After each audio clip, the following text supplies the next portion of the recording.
10 5 seconds to switch your mobile phone into silent mode so that you won't distract the event.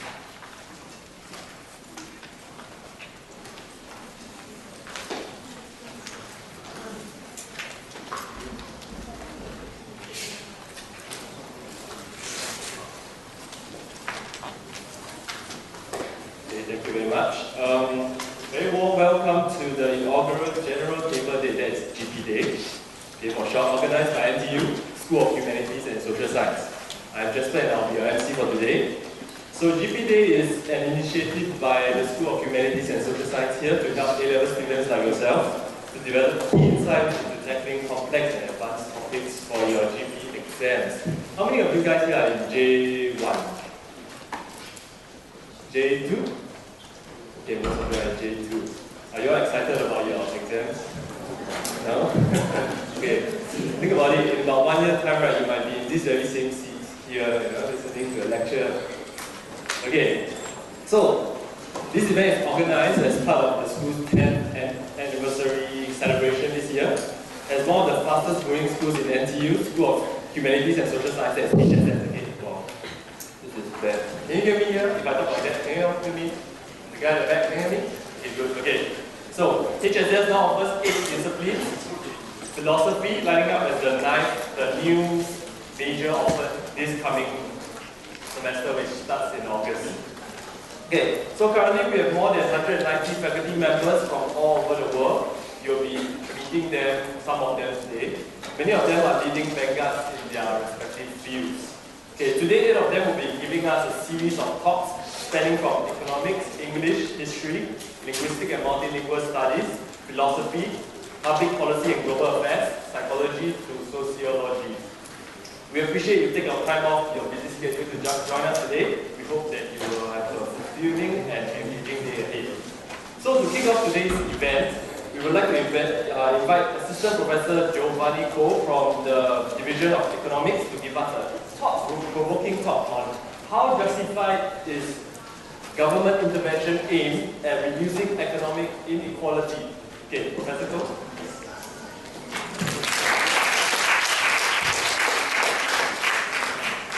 Okay. So I want to talk about inequality and what we can do about it, what government can do about it. In particular, I want to concentrate on the why. Why should we do something about inequality? Why is inequality so important? So, I mean, I don't want this to be like me just giving you some facts about inequality, but more important than this question is to think about the underlying questions behind everything that we're trying to do. The questions are things like, how unequal is Singapore in terms of income, economic inequality? What is its extent? Is it getting worse? Why is it that inequality is a problem? Why is it a bad thing to have inequality in society, economic inequality?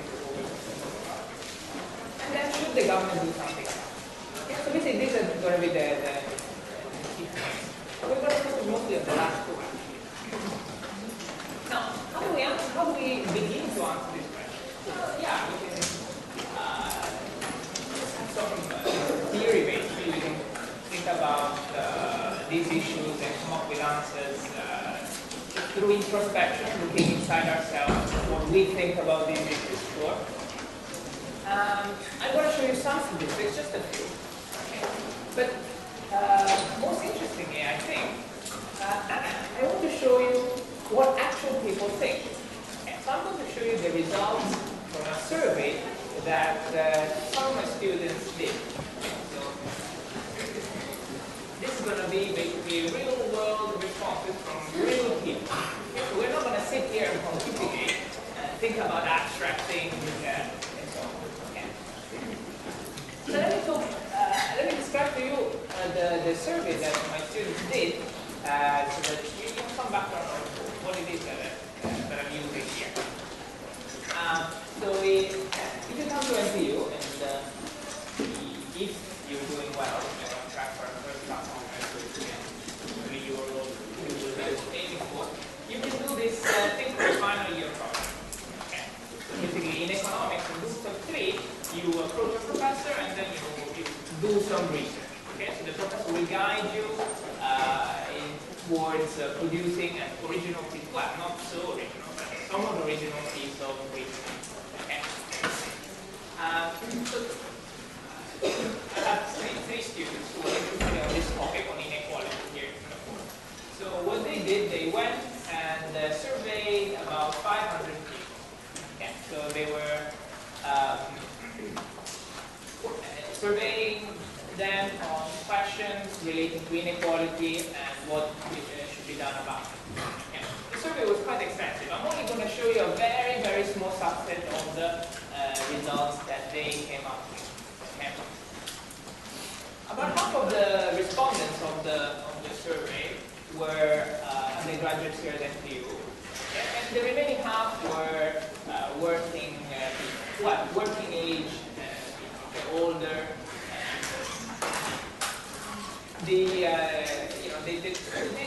Some of the responses were online. They used an online questionnaire. Some of them were actually a lot of them were face-to-face, so they worked really hard to get this data. It's a lot of hard work, but it's actually fun. At least this is what they tell me. And the thing is, this survey is 500 is quite a lot. Okay, so imagine 3 people going around interviewing hundreds of people. So that's an achievement, but it's not representative of Singapore as a whole. So don't take what I say as necessarily being a true representation of what Singaporeans feel like. I think it's a decent approximation, but not. It's not a professionally done survey. That's what I'm trying to say. Okay? Because there were too many students. Half of them were students. Half of the population of Singapore is not made up of students, evidently.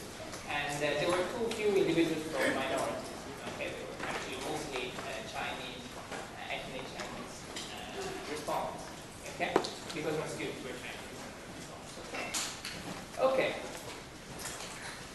So the first question is, how bad is inequality in Singapore, economic inequality? Well, you hear a lot about this Gini coefficient, so let's look at this. So Gini coefficient is a measure, is an index of inequality. Okay, it goes from 0 to 1, and the higher the coefficient, the more unequal the society is. Okay, this is just for international comparison. This is for 2012. So Singapore is right here. Now, there are two kinds of inequality that are commonly measured. One is inequality in income, that is how much people have to spend every year. Okay? And inequality in wealth. Wealth is how much people have accumulated so far in their lifetime. Okay? Their net worth, if you like, that's wealth. So if you look at inequality in both income and wealth, Singapore is actually lower than some countries like the United States, both in income and wealth, but higher than, say, in income. Inequality is slightly higher than Sweden, a paragon of equality, but in terms of inequality of wealth, it's doing better. Okay, lower inequality of wealth. So Singapore is somewhere in the middle. Okay? It's inequality here is compared to other countries. I mean, of course, I could show you a comparison to many, many more countries, but just looking at these 5, it's not doing too badly. So, what do people think? So we asked people, what do you think about inequality in Singapore? How do you feel about Singapore's current income inequality? I.e., we have to explain to make sure that the gap between high and low income are more or less. Okay. So nobody answered too small. Very few said small. Many said that it's large and too large. Okay, so there is a perception amongst people that there is a lot of inequality here, and that some people feel quite strongly about it. They feel it's too large. Okay? So here we're mixing a value judgment about too much or too little with actual perceptions. Okay? So there is a perception that inequality is large here. At least this is what people think. I don't know if this is, for example, if you thought about it, whether you agree with the majority view. I think think about yourself. So every time I show you a question that was asked to people, think about how you would have answered it, right? They were also asked, these people, respondents, whether they felt that inequality is getting worse, or it got worse or better in the past 10 years. Okay, so this is how people answered. So worse and much worse, okay, was almost 70% of the response. So they thought that inequality is getting worse. Now this is actually, whenever there is any kind of problem, you should expect people to reply that the problem has gotten worse over time. Okay, this is universal. In almost any country you go to, you do a survey and you ask people, oh, do you think crime has gone up in recent years? Almost always people will say yes. It's the general trend. People are like that. We always tend to think that the good old days where everything was rosy were so much better than nowadays.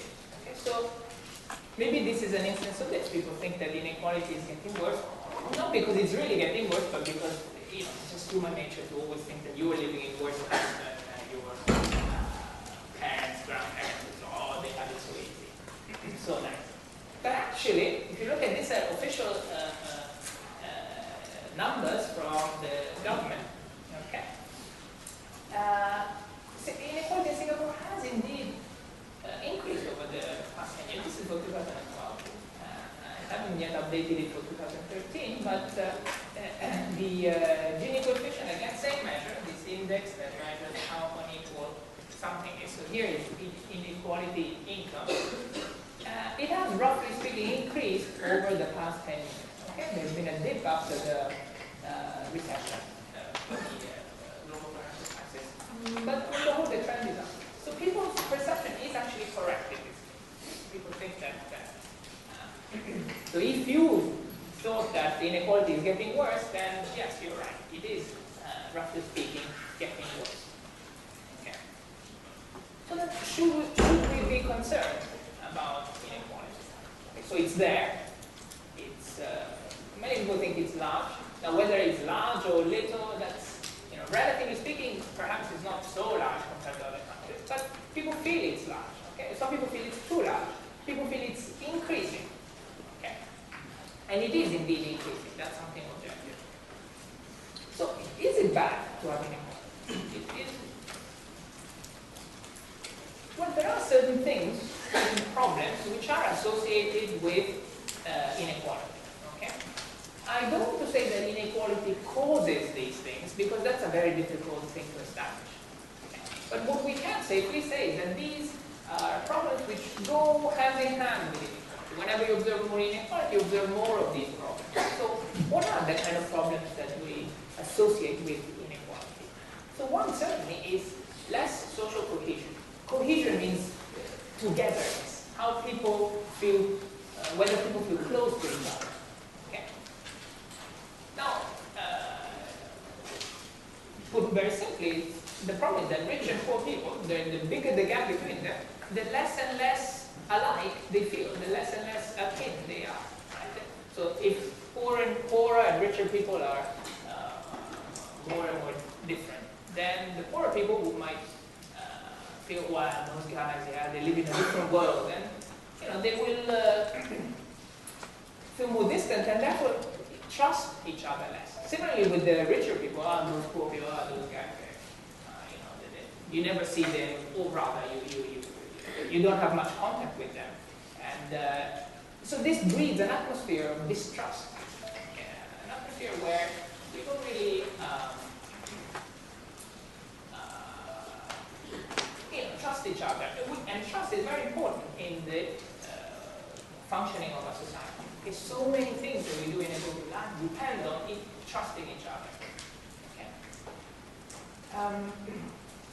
Also related to inequality is this problem of stress, unhappiness, and actually bad health. So it is true, this has been shown by many, many studies. Okay. This is completely uncontroversial. That societies, individuals who live in societies with more inequality, economic inequality, income, let's say, feel more stressful, are less happy, and this leads to worse both mental and actually physical health. Okay, so you do observe that the actual physical health, even in terms of physical ailments, not just the depression or these mental illnesses, but physical illnesses increase or are higher in societies with more inequality. Okay, now that's why. But here I have to be careful because I don't. We should not claim so easily that this inequality is the cause of these things. Because one of the things you will learn if you take up the study of economics is to be very, very careful about making such claims. So all I've said is that these two things go hand in hand. Now it might be that there's a third factor. Right? Some societies, for some other reason, are both more unequal and also have worse health.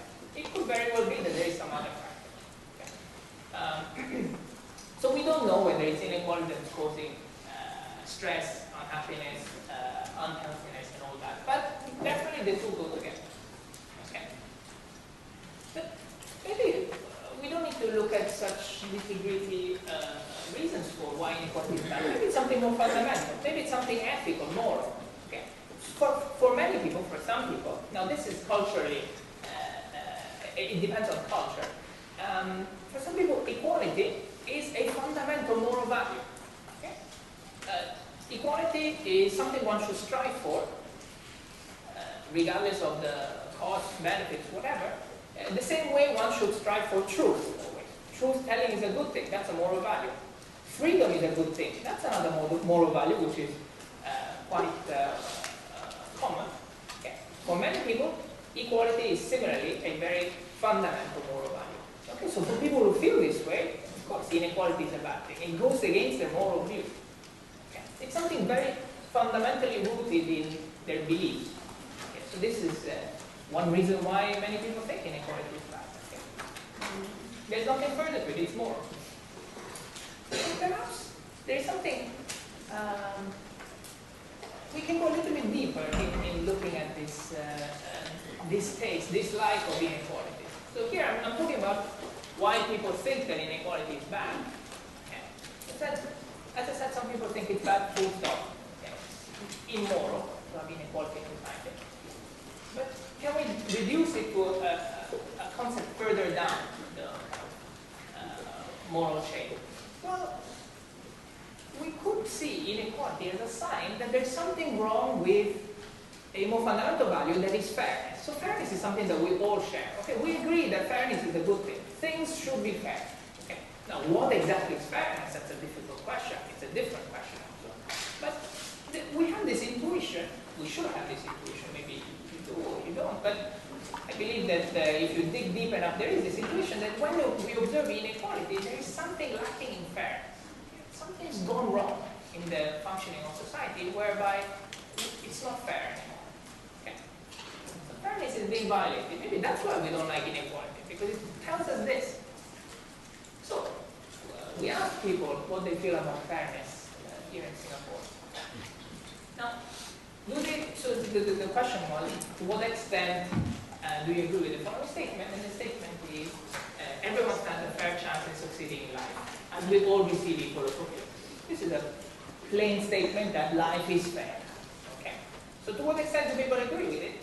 Actually, when we look at this, it's not so clear that people, there's no overwhelming belief that life is fair, unfair. You know, people are kind of equally split.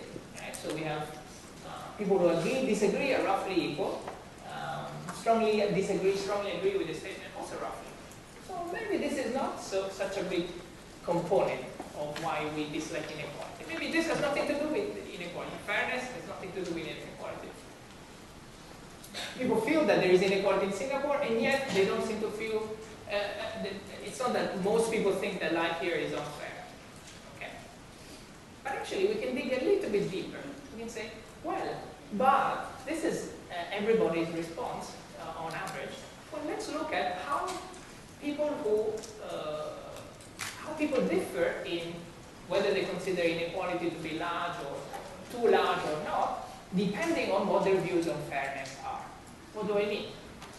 I mean, let's look at how people answered the question, how much inequality is there? Okay. There is. Let's look at the percentage of people who said that inequality is too large.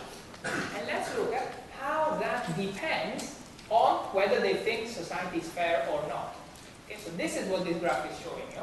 Okay, you will see a few of these. So the height of this is the percentage of people who think that there is too much inequality. Okay. The different columns here are, so this is the percentage of people who think that inequality is too large amongst those who disagree with the statement that life is fair. Okay. This is the height. So this height is the percentage of people who think that there's too much inequality in Singapore among people who strongly disagree with the statement that life is fair. So basically, these are people who think that life is unfair. These are people who think that life is fair. Okay. As you can see, the more individuals think that life is unfair, the bigger the percentage of people that think that inequality is too large. So the two actually go together. Okay. So people who think that life is unfair also think that inequality is too large. Okay. So this is what I'm trying to tell you. So there is actually a link. It is true, as you would expect. Okay.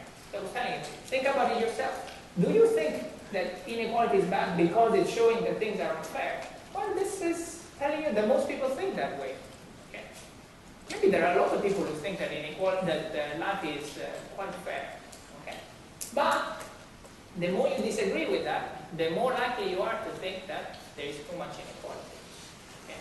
So fairness has something to do with inequality. And I'm going to come back to this point later.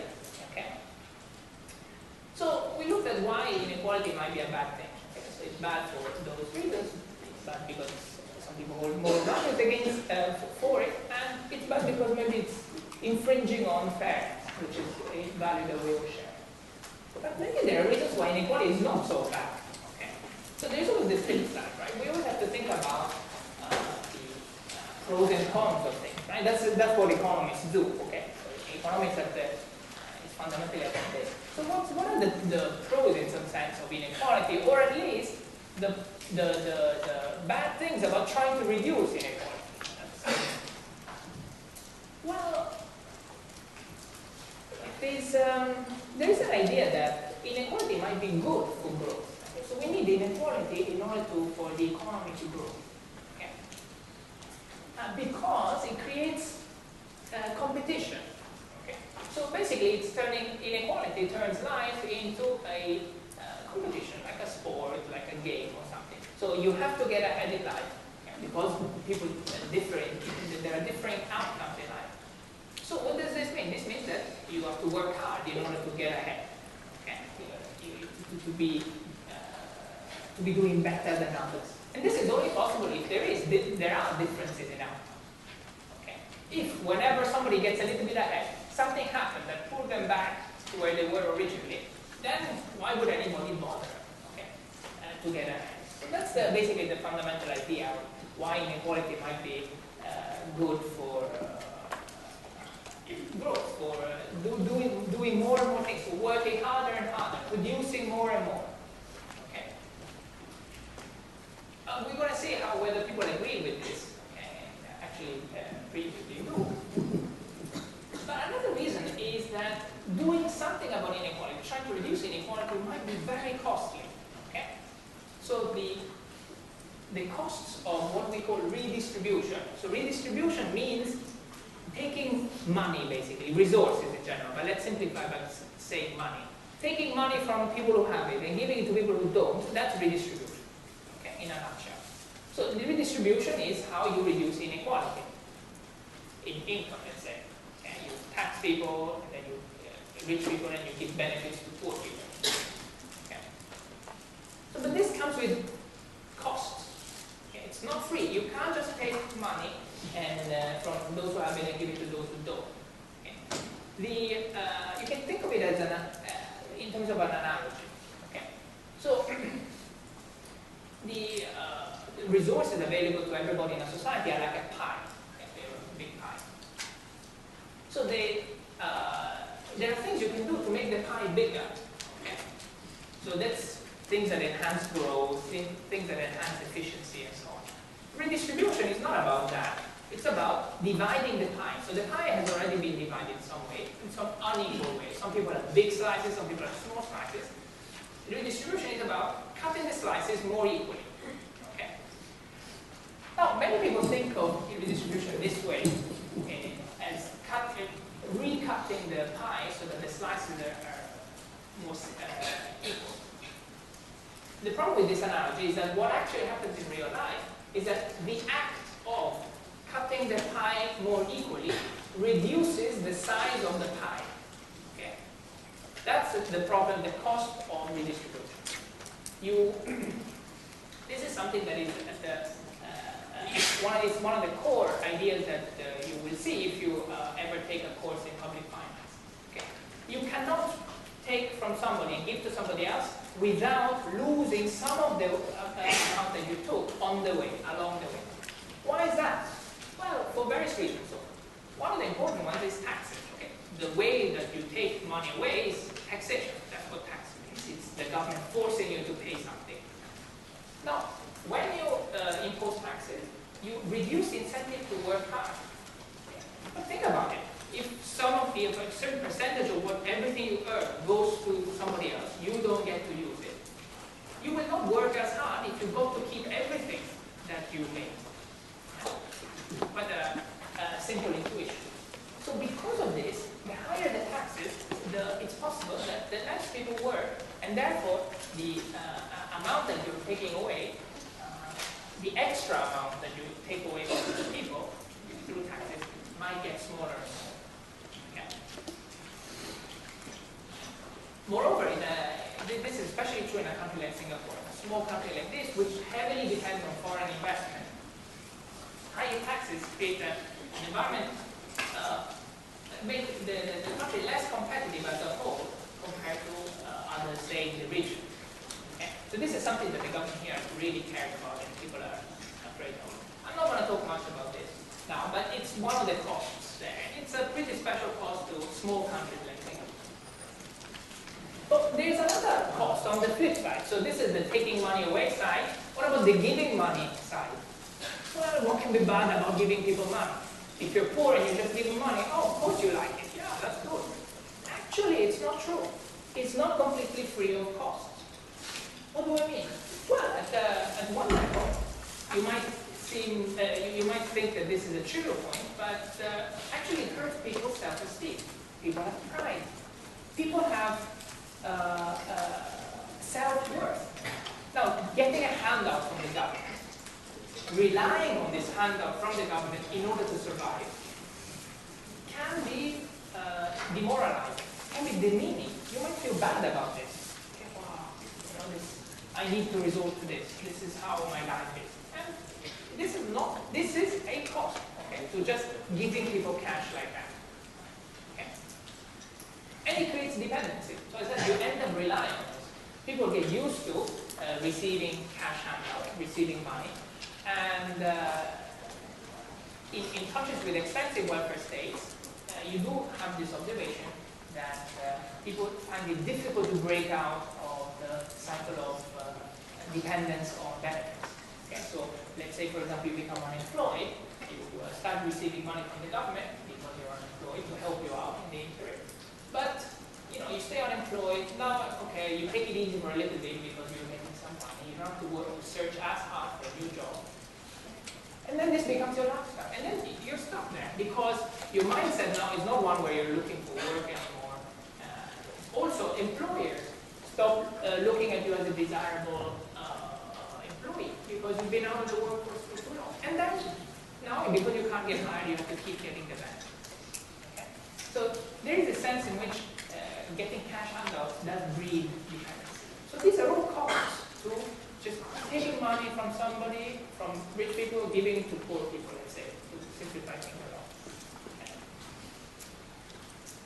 Obviously, a lot of public finance, the study of taxes and benefits and so on, of government finances, is to do with precisely this, is to make this precise. And what can we do about this problem, these costs? But for now, all I want to do is just point out that these costs are there. And they exist, and they're significant. So let me go back briefly to the original point I made about inequality being necessary for growth. Do people think this way here? Yes, they do. So a lot of people agree with the view. More people agree than disagree with the view that even large differences in income are necessary for growth. Okay, so at least here, this is somewhat unusual for a developed country. Okay, in most developed countries, except the U.S., people disagree with the statement more than they agree. Okay, so if you go to Europe, you ask, this survey is based on surveys done in Europe, in the UK, in other countries. Okay, if you go to those countries, when people are asked this question, they usually tend to disagree. They don't think that large differences in income are necessary. But in Singapore, people do think that. Okay? So this is a real cost for most people here, for many people here, to grow. The cost of reducing inequality is lower growth. Okay, this is the do people's views on inequality depend on how they, whether they think that inequality gaps are necessary for growth or not? Somewhat. Okay. So those who disagree with the statement that large differences in income are necessary for growth tend to be the ones who think that inequality is too large, more so than these guys. Okay. But the differences are much less evident than for the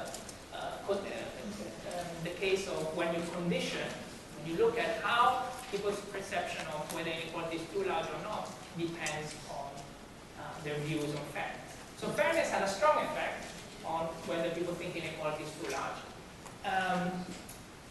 Whether people's views on the necessity of inequality for growth didn't have such strong effects here. Okay, but it's still there. People who disagree with income differences are necessary for growth tend to think that inequality is too large, more than people who agree with the view that income differences are necessary for growth. Okay.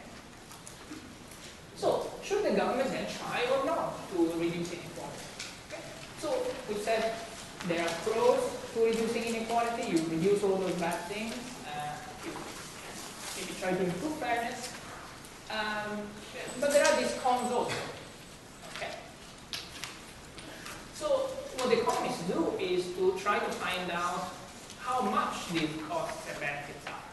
Okay? This is one of the key things that economists do, is to estimate the extent of the pros and cons. Okay? But ultimately, it's, in a democracy, it's people who decide what government policy should be about. Should the government do it or not? Well, people vote. People decide through the political system. Now, and therefore it relies on people's own judgments. So you must always think back to what you think, okay, about whether it's worth trying to reduce inequality, even though there are these costs. Okay? It's up to individual people to then make their voices heard.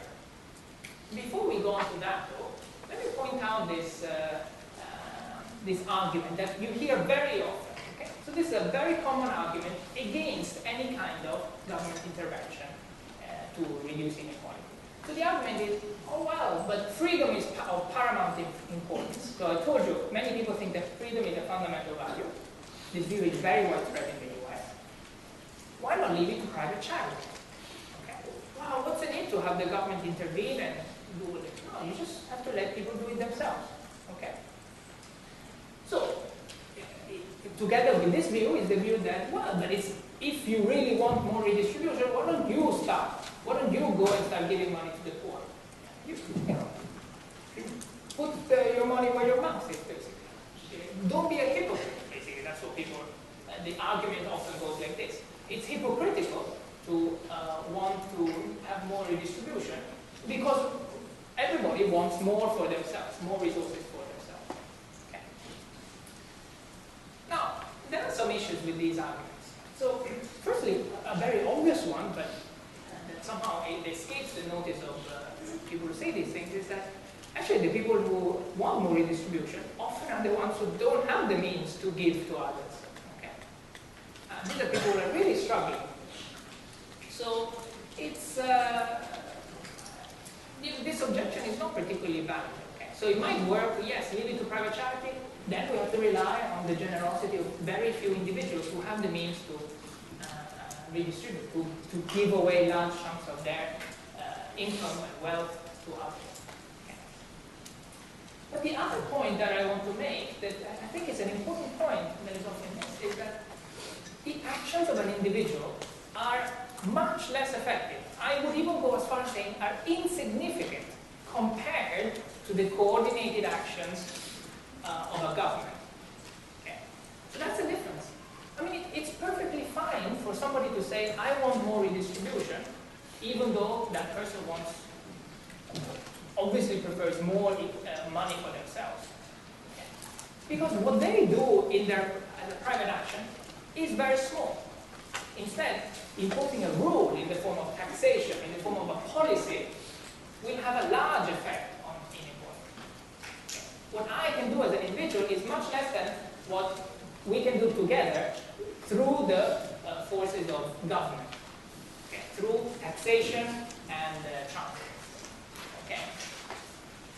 So bear this in mind when somebody says things like, oh, well, why don't you start?